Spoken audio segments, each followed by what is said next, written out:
Jean Camara travaille à la Poste de Côte d'Ivoire. Pourtant, tous les matins, c'est dans l'entrepôt d'un leader du e-commerce qu'il commence sa journée. Ça fait 30 colis. D'accord. Donc. Jumia, c'est le principal commerçant en ligne en Côte d'Ivoire. Et depuis 5 ans, il a choisi la Poste pour livrer ses clients. Un marché colossal pour l'entreprise publique ivoirienne. Chaque mois, cela représente 10 000 colis. Résultat, M. Camara et ses collègues ne chôment pas. Chaque matin, nous venons récupérer les colis de Jumia. Voilà, et nous partons en livraison. Ce matin, c'est 22 clients. Demain, ça peut être 25 clients. Ça dépend. Ça n'a l'air de rien, mais pour la Poste ivoirienne, c'est une petite révolution. En perte de vitesse, endettée, concurrencée par des entreprises privées plus performantes, il y a 5 ans, la Poste était au bord du dépôt de bilan. Alors pour y remédier, ses dirigeants ont trouvé la formule, miser sur l'explosion du e-commerce. Dans l'entrepôt de Jumia, M. Camara a récupéré les colis pour la livraison. Mais avant cela, il faut déjà localiser les clients. Email total. Oui, je vois. D'accord. Je suis en train d'emmener les messages aux clients. Voilà. Je leur dis que ce matin, ils seront livrés et ils peuvent me contacter. Inexistant en 2013, aujourd'hui, le e-commerce, c'est une part importante du chiffre d'affaires de la Poste. Alors, M. Camara est aux petits soins avec les clients du site internet. C'est M. Camara, de Jumia. Il va même jusqu'à déballer le produit livré pour s'assurer qu'il est en bon état. Voilà. Nous avons là le chargeur, plus le cutter. Et là, nous avons là la batterie. Mais la livraison à domicile, ce n'est pas le seul chantier entrepris par la Poste pour reconquérir des parts de marché. L'entreprise publique est en pleine révolution. Quartier du Plateau, à Abidjan. Cet immeuble, c'est le siège de l'entreprise publique. Et dans cette agence emblématique, nous retrouvons Isaac Nyamba Yao, le directeur général de l'entreprise. À son arrivée, il a très vite compris que si la Poste voulait survivre, de profonds changements étaient indispensables. Nous sommes un opérateur de service public, mais le client est devenu très exigeant aujourd'hui où on a besoin de lui apporter le service et ce qui a fait qu'on a perdu du terrain, c'était justement le reproche sur la qualité des services. Pour améliorer la qualité des services, les bureaux de poste vont tous être rénovés.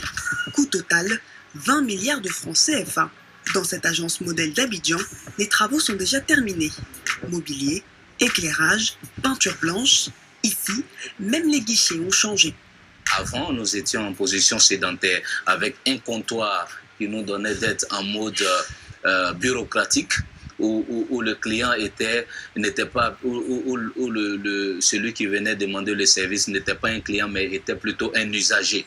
Aujourd'hui, il est un client, il a la possibilité d'interagir avec le commercial en charge, de poser des questions, d'avoir une vraie interaction. Modernisation des bureaux de poste, mais aussi multiplication des services. Pour développer son chiffre d'affaires, la Poste ivoirienne se diversifie. La traditionnelle boîte postale, par exemple, a été repensée. On a gardé les boîtes postales traditionnelles, mais avec quelque chose de très important, c'est l'alerte courrier. Donc, pour éviter que M. X se déplace à une agence pour récupérer son courrier et s'apercevoir que la boîte est vide. Aujourd'hui, il a une notification SMS qui lui dit « Du courrier vous attend à votre agence postale ». Donc, au moins, c'est un déplacement utile. Point commun de tous ces changements, c'est le numérique. C'est désormais le levier de croissance essentiel de la Poste. Il a transformé les services classiques et a permis à la Poste de se lancer dans de nouvelles activités, bien loin de la distribution de courrier.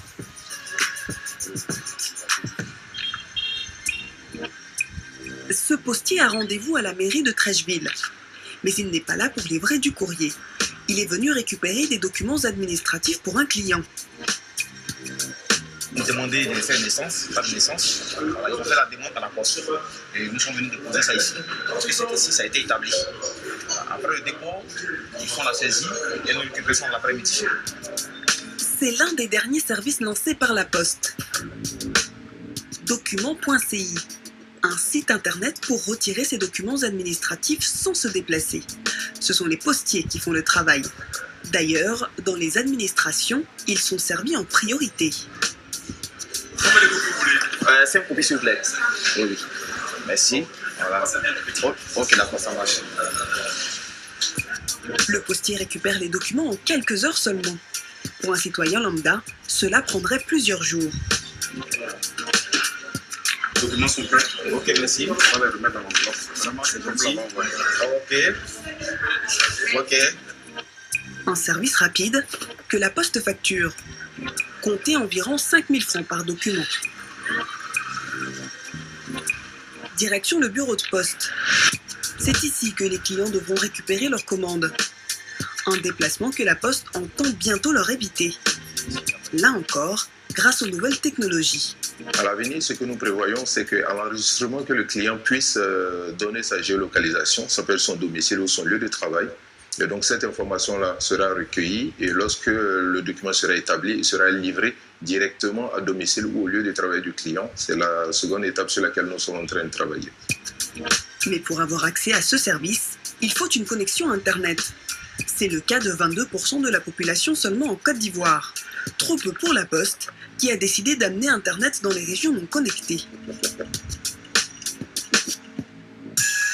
Agboville, à 70 km d'Abidjan.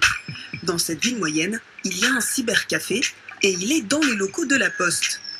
Dans cette salle, l'entreprise a installé une vingtaine d'ordinateurs pour ses clients. Donc on va entrer les coordonnées, là, numéro de la carte nationale d'identité, nom et prénom. Donc mettez le nom et prénom. Pour se connecter ici, comptez 100 francs CFA à l'heure. Un tarif compétitif, mais pour la Poste, c'est aussi l'occasion de promouvoir ses services numériques. D'accord, donc clique là, je ne suis pas un robot. Voilà. Donc là, qu'est-ce que fait la dame exactement?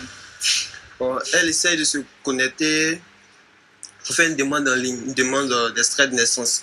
Elle est née à Oumé, elle veut retirer son extrait de naissance ici à Beauville. Et c'est à travers un service de la Poste? C'est à travers un service de la Poste. Voilà.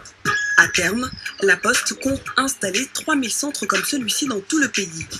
Un investissement coûteux, mais à en croire le directeur du cybercentre, c'est une opération rentable. C'est une activité certes qui coûte très cher, mais elle est déjà rentable puisqu'il y a de l'engouement, les jeunes s'y intéressent vraiment. Bon, en moyenne, nous pouvons recevoir 50 personnes par jour. La diversification, une stratégie qui fonctionne. Entre 2012 et 2017, le chiffre d'affaires de l'entreprise a plus que doublé. Et la Poste ne compte pas s'arrêter là. Depuis l'an dernier, l'entreprise a décidé d'affronter les géants de la vente sur Internet sur leur propre terrain de jeu. Elle a créé sa propre plateforme de vente en ligne, Sanli Shop, un site qui permet aux artisans ivoiriens de vendre leurs créations sur Internet. Ange Bilou est la commerciale du site. Aujourd'hui, elle a rendez-vous avec un artisan qui s'est inscrit sur la plateforme. C'est plutôt pour une mise au point, voir les nouveautés et tout. Elle est venue lui donner des conseils pour mettre ses produits en valeur. C'est ici que je fais tous les shoots, hein. Comme vous m'avez recommandé de faire sur un fond blanc. Oui, donc c'est la partie la plus blanche de la maison. Donc... Tu as nommé cette lampe clavier rouge, tout simplement. Clavier rouge, d'accord. La plateforme a changé la vie du créateur ivoirien. Aujourd'hui, Sanli Shop, c'est près d'un tiers de ses ventes. C'est sur les réseaux sociaux que je faisais la publicité. C'était aussi le même principe. Mais grâce à eux, au moins, ça me facilite un peu la tâche. Parce qu'eux aussi, ils participent un peu à ma publicité. En tant que c'est la Poste elle-même en plus qui est chargée de faire la livraison du colis et tout, qui s'en charge. Donc vraiment, ça m'arrange. Pour se rémunérer, la Poste prélève un pourcentage, 15% sur chaque vente. De quoi rentabiliser son site internet qui enregistre chaque jour des dizaines de commandes. Une nouvelle niche pour l'entreprise publique qui vient de fêter ses 175 ans et qui ne veut pas rater le virage du numérique. Son nouveau défi, l'adressage. L'entreprise compte sur la géolocalisation pour donner une adresse aux 23 millions d'Ivoiriens. Une façon pour elle aussi de garantir son futur chiffre d'affaires.